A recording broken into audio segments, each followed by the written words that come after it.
Good morning, everyone. Just want to jump right in. I don't have any jokes to start this one. Might be inappropriate in this video. This conversation goes back a few months. A buddy of mine who was in the military, genuine war hero, several tours in Iraq and Afghanistan, one of the toughest dudes I know. And I don't yet have his permission, so if he asks me to, I'm going to take this down. He doesn't know I'm doing it because I'm really answering him, but maybe some of you can benefit from this. All right. So he had a friend who perished in service to his country, and not long after, one of the guys from the team was with this old lady, and it's pretty messed up, right? Sounds like it on the surface, but I'm going to dive a little deeper. I got a little confession to make. I'm coming up on the 5-year anniversary of the day I lost my girlfriend, and we were camping with our friends, and when I came back here, I was on the other side of the trailer just sobbing like I've never sobbed before into my pillow. And one of her girlfriends, Courtney, came over to get me, and I didn't want to go anywhere. I just wanted to cry into my pillow, and she embraced me for a long time, and after a while stuck her hand down the back of my pants, which I just kind of ignored. The hug felt great. I just needed to embrace. And then we went over to her girlfriend's house because they were a couple, Megan. And Megan was the best friend to my departed girlfriend, Christy. So we go to her house, and we were just drinking nonstop, just one beer after another. I don't know how many beers we went through, cases, just the three of us. People would stop by to offer their condolences, but mostly it was us. And at one point, Megan was laying in the middle. She had this huge bed. I was on one side hugging her. Courtney was on the other side. We're all still just sobbing, and now we're really drunk too. And Courtney reached her hand around my pants again and stuck her hand down the back of my pants. And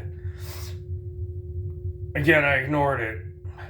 And later on, Megan, I don't know if it was just wasted, she's being weird or what, but she grabbed me, my front male organ, through my pants and asked, are you hard? And suggested that sex would make us all feel good. I wasn't having it. I was still crying like a baby. And she's right, but I'm sure it would have, but I was not in any kind of mood. At this point, the accident had been, less than 24 hours away. So again, we drank more and kept drinking. And at one point, we were all laying in bed, and I decided, F it, all right? They want to, right? Courtney made 2 attempts, Megan made an attempt. Yeah, I could feel better. And I put my hand somewhere that it shouldn't have been. Really shouldn't have. I messed up. I should have just, continued to ignore it, but I didn't. And Megan shot up. Well, whose hand is that? And so I don't know if she was just really hammered. Because again, we were just slamming beers and wine that somebody brought over. And so I was like really embarrassed. I left the room, crashed in the other room. Morning came, so I don't know how threatened they were by this. I don't know if they remember that. I know Courtney did, because Courtney wasn't drinking hardly anything compared to us. But Courtney also didn't want to piss Megan off, and after Megan's response was not admitting to her part in this. So, so that turned into a whole shit show. They tried to tell people it became a big thing, especially when I was in the hospital. They all turned on me for other things, and tried to blame the whole accident on me, said it was a conspiracy of murder. That's another story for another day. But I will tell that. I promised Gundam, not that he knows I exist, but I did. And I got to keep my promises. So they all believe their lies, not just about that, but about my plotting the accident out in the middle of nowhere and all that stuff. Because we were all liberal, and we were Bernie bros and sisters, and I'm a man, she's a woman, I'm straight, they're gay, so of course of course, this is before me too. This shit was already going on. I had firsthand experience with cancel culture and what it does, and the people that believe it. So, but that doesn't excuse my bad behavior, because my bad behavior continued, ladies and gentlemen. I was drinking my dinner, and I hired this chick whose name from now on they will remain nameless. I sat at the table in there, and I paid her to clean my house because she said she needed money, and I was just really lonely. Hadn't seen anybody really outside of work in a month. She came over, and yeah, we ended up banging, and it's awful. It was funny because she just, well, the whole time she's cleaning my cabinet stuff. I don't know why guys watch too much porn, because they all think they can bang the maid, and they've like been offering me this and that, and 45 minutes later had her back in my room. I didn't give her any extra money though, in case you're wondering. No, she just felt, it was a pity lay. It was the pitiest of pity lays, because I'm just sitting there crying, fucking drinking my whiskey. Well, she, because she knew what happened. And it was, I promise you, the worst sex of her life. I just moved maybe an inch at a time, laying my sobbing tortoise-like body on hers. If she sees this, I'm so sorry for your experience in that. And then it was a cocktail waitress, and then it was a divorcee, and then it was a former friend from high school, and we kind of, I tried going on, and again, and I shouldn't have tried. I shouldn't have.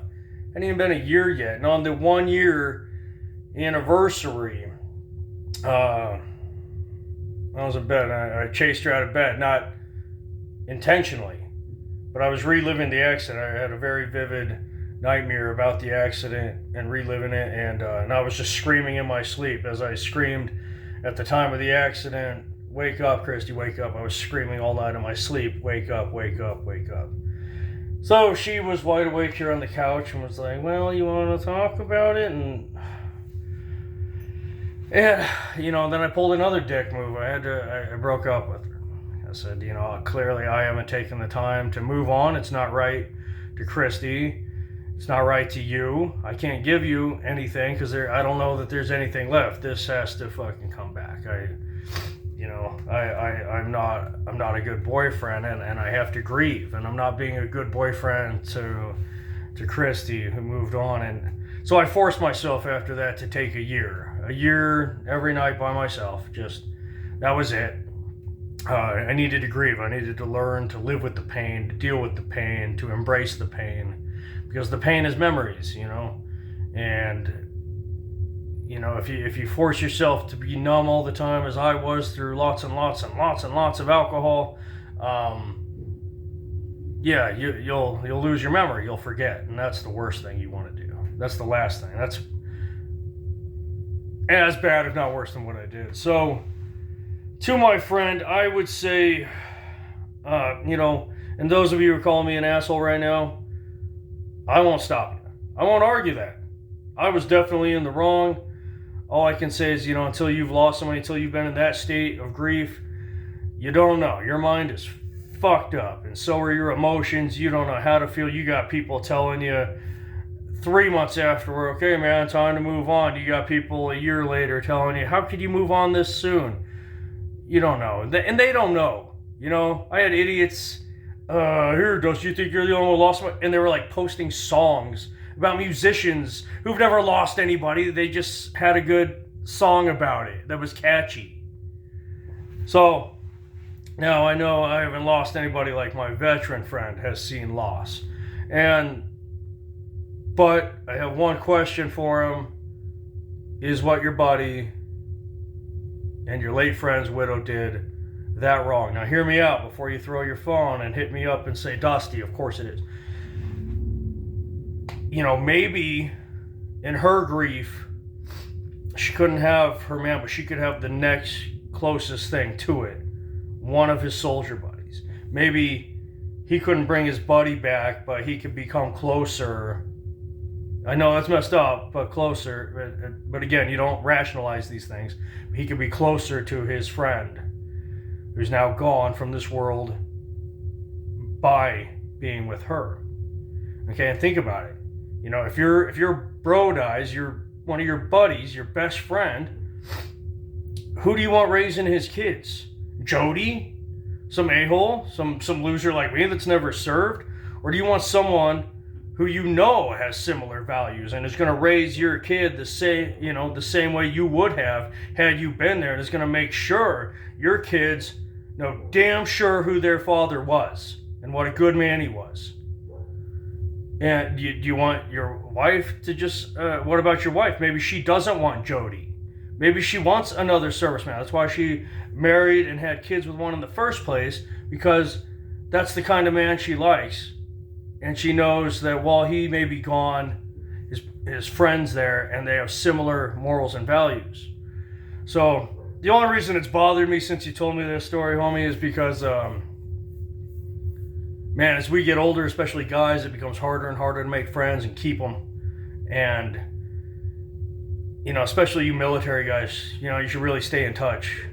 I know my dad was in Vietnam, Special Forces, and he keeps all their albums, and this is like 98 or something. I thought, I'm going to do the nicest thing ever, and man, this is before Google search and all that stuff, right? And it took me a long time. You know, internet was still around, but I mean, it was old internet, and I looked up all his friends from the addresses. I got in contact with parents and relatives, found all their information, and he never did anything with it because it had been so long. You know, and so all he has are the photographs now, but no one to talk to on the other side of the phone. So homie, I hope, man, you know, maybe I'm completely wrong. Maybe they are the worst scum of the earth, but I just wanted to give you something to think about there before you cut them off completely. Maybe guess, you know, maybe talk to them first. And who knows, maybe salvage one friendship out of it. Maybe that arrangement is the best thing to honor your buddy's memory. Just maybe. I could be wrong, been wrong before, and I'll be wrong again, but maybe I'm right on this one. So, to my friends, anyone else who lost someone, I'm sorry. If you're ever dealing with issues, I know I've had my share. You can hit me up. If you just want to message me, you can message me privately. I will respond. And, well, sorry for such a glum way to start your day, guys, but I thought that was important. I wanted to tell that to my friend. So, get out of my treadmill.